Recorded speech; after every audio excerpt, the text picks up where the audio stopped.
My friend has gone through quite a 2 weeks, I assume. He just took the helm as a head coach of the Buffalo Bills.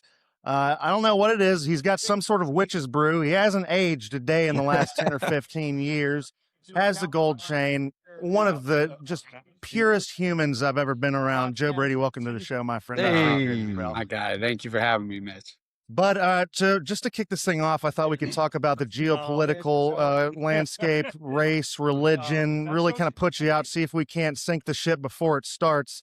No, but truly, buddy, where does life find you right now? How you doing? Just I haven't pinched myself yet, right? If the perk of this job, as you know, is you get it, and then you're like, oh, all right, here we go, it's real now, let's go. So that's the perk. You don't really have time to think about it. You just got to get to work, and just surround myself with guys like you, and it makes my life a lot easier. Well, pal, I can tell that the weight of this, because you hear weight, right? The weight of something can have a negative connotation, but it can also just give you some gusto about your business.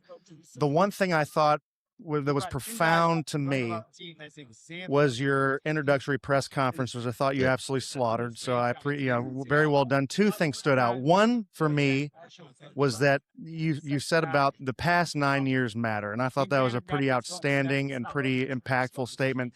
And the other thing as a player that I thought was pretty unique was that you said, listen, I've been around some really good coaches in my career. I've been around a Sean Payton. I've been around a Sean McDermott. But the most important thing for me, and yes, I can pull from these guys, is to be myself. Now, I assume this is still a super fluid thing. You figuring out how to be a head coach and people asking you questions on your head coaching philosophy when you're still new to the game. But talk to us about the importance of being yourself in front of you, because you're going to walk into a team room here soon of 90 men.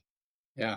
And Well, yeah. I mean, sorry, not to cut you off, but it's just like, the age gap, whatever, but it is a pretty impressive thing. Talk to me about it. Well, yeah. I mean, look, I remember when I became, offensive coordinator in the middle of the week, it was just like, all right, hey, I gotta bring these guys in, get to know them like on a personal level, because if I'm gonna coach them, they gotta know that I care about them, and they gotta know that.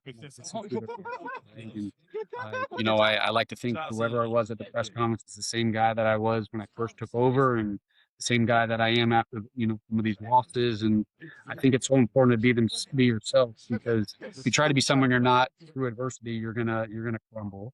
And if you try to be someone you're not, and you can't, and through the good, and you can't continue to sustain that, then they'll see that, like, these humans, right? Football players, they're too smart, and they can see right through you when you're not who you are. And as long as they know that you care about them, then you can be hard on them, you can coach them, and you'll be able to take them places that they might not even think they can get to. And I think that's important. Well, I think the thing that people lose sight of is that, the biggest question maybe folks who the, uninitiated might ask is like, hey, so he has a relationship with these players as an offense coordinator, like you said, right? Steps into the head coaching role, maybe more into an authoritative figure, however you want to say it, right? Mm-hmm. But people ask if the past relationship's going to have any cause any qualms between the players. I think it actually accentuates the good and accentuates the ability to relate to these guys. For me, I always found that coaches that tried to change up who they are, back off, or it's just like it's exceptional, I think, and really an interesting thing to have that relationship. I think it's going to be a huge tool for you, pal. Yeah, I hope so. And what's important to me is making sure that I'm not just the offensive head coach, right? And so that's what's exciting to me is I get to look, when I got the job, I'm on the phone with Pro Bernard, like I'm just calling our defensive guys, because they only know me from this side. Like, and I might have a relationship with them, but, like, it's just get them hyped. And now that I'm in it with them, that's what excites me kind of moving forward, is they get to kind of feel my energy, kind of who I am. Because now I hope that who I am, the team kind of reflects that, and not just an offense, from that perspective. Yeah, I thought you did say some insane shit though in your press conference about You I get the can't dap wait up the till defense Spencer now. Brown gives up a sack and I'm Yeah, doing yeah, some yeah. sort of dick dance in front of him, hyping it up. I get the sentiment. But I was that one don't of those want that. moments that you're just like, man, I wish I could have that back? Yeah, I don't want any bad to happen. Like, I'm gonna get pissed off. Like, when James Cook has the ball in the incorrect arm, I'm gonna get pissed off. But it happens, right, in practice, right? You know, you're a freaking Pro Bowler all these years, you're gonna get beat every once in a while, but when you do, I can't just I have to be able to hype the defensive guys. So I don't want Spencer to ever get beat. I don't want Josh to ever throw an interception. But when they do, because it doesn't happen a lot, right? When they do in practice, I got to take advantage of making sure the defense knows that, hey, look, I'm not just that guy that was pissed and wants to just move on the next play before and wants to get on the quarterback and and I can celebrate with them and applaud them for what they're doing and for making the play and for beating the tackle. And then I can know go make sure that, hey, Spencer hears it from me too, you know. And so I think that that's the dynamic and that's the reality. I want both offense and defense to feel my personality out on the field. I honestly, the sentiment, of course, we completely understood, right? Out of context, but I do think what would be a galvanizing thing is you say that, and then Spencer punches you in the face, That would and be then it's just a full out brawl. Nothing better for conduciveness than that's coaches true. fighting people. True, and you get to find out who actually like who's on your side as a coach, right? You know, like Spencer Brown's not he's not a small guy, right? So like who's gonna back Spencer and who's gonna back me, you know? Right. So there's a rift happening already right now. I might, you know, Spence better here we go. Dude, the master of puppets, Joe Brady. It's a fantastic thing.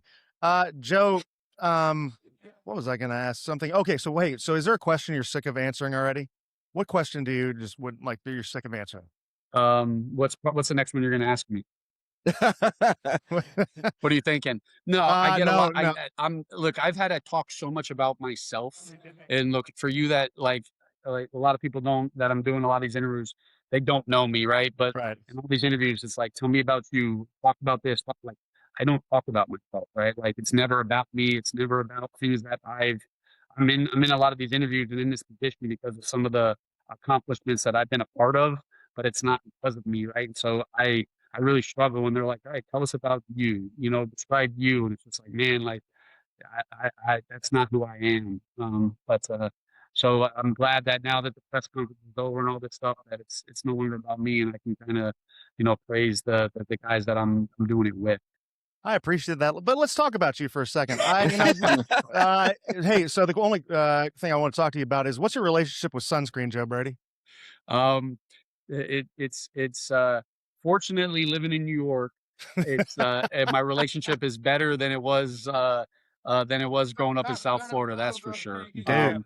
You know, but yeah, growing up in South Florida as a pale ginger, that we weren't the best friends, but yeah, man, no, well, the sunscreen's going to be out and about, the hats are going to be out, and the long sleeves are going to be out. That's for sure. Shout Well, out Hollywood, Florida. yeah, shout out Hollywood, Florida. Case lived there for quite some time. When Nice, love it. he's the man. You know, one of the first things you did that was impactful to me, maybe 24, 48 hours after the deal was done, was the song. When I saw this, the song "Me and Mrs. Jones, We Have a Thing Going On" was rolling in my ears, and that's when you were drinking a delicious Labatt Blue Light It's at the true. hockey tournament. You don't enjoy libations on the side, do you, Joe Brady? You don't I let mean, yourself enjoy life, do you? when I can enjoy life, I'll enjoy life. That's for sure. Okay, I'm sure a question you're sick of hearing is, yeah, I'm not even gonna ask it. Fuck that question. This is, I can edit this, so this is great. Last question before I let you go, Joe Brady. God bless you, my I friend. love you, bro. Dude, I love you. Dude. This is great. This is fantastic. Hey, Pat Meyer. Yeah, Pat Meyer. I got to meet him when I got let go from the Bills, and I was pretty sure I was going to sign with the Steelers. He was going on a vacation to see his family, and they made him stay to pander to me. And I was talking a big game like I was coming, and then didn't come, so he missed a day of vacation, which I feel yeah, shitty got it. about. So he will not be on the podcast No, and I doing no. In anything. fact, Got it. I'm coming hat in hand. To be honest, I have to, dude, because he's an exceptional person, cut from the same cloth as Aaron Kramer. Talk to me about the decision to go with Pat.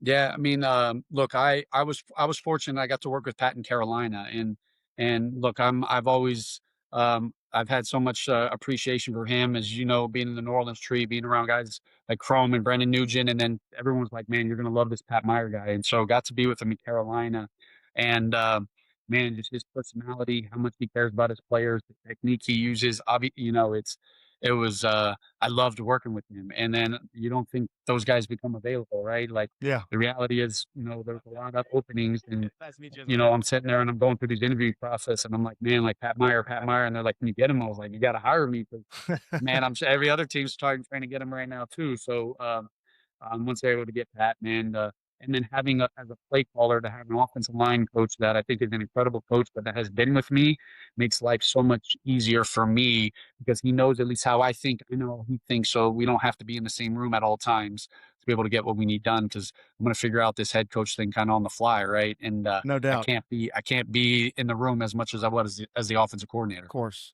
It's a fluid situation. I think that's what makes it so much fun. And I assume that's what makes waking up in the morning so exciting for you right now. Life's a dance, and you're dancing it beautifully, Joe Brady. I absolutely love you, pal. I cannot wait to put my paws on you here sooner rather than later. I'm going to try Yeah, to come up there and chat with you in person, maybe lay a few smooches on you. My love it. friend, I love you. God bless you. Thank you for taking the time. That is Joe Brady, a handsome devil, new head coach of the Buffalo Bills. God bless you, pal. Thank you for Ah, joining Thank you, us. coach. love you, brother, man. Love you more than life, man. Loving this next step of your career right now too, man. So anytime you need me, man, I'm on it, man. I'm on it. The beard's looking great. You're Oh, looking I great. appreciate that, dude. See you in Who Buffalo, You know how bro. to who would have pander, thought dude. Mitch Yeah, Morse, a media mogul? I Media know, I know. darling, dude. This the most he's talked while he played right now. So That's it's so true. I'm loving life right That's now, so man. true, man. What a We're all trying to figure out what's best for us. what a fraud, a chameleon in the worst way. I love you, Joe. God bless you, pal. Love Thanks you for too, joining, bud. dude. All right, Be Thanks, good, later. coach. Joe. Take it easy, my friend. Love you, pal. Be good. Later, guys. And there's nothing I can do about it now.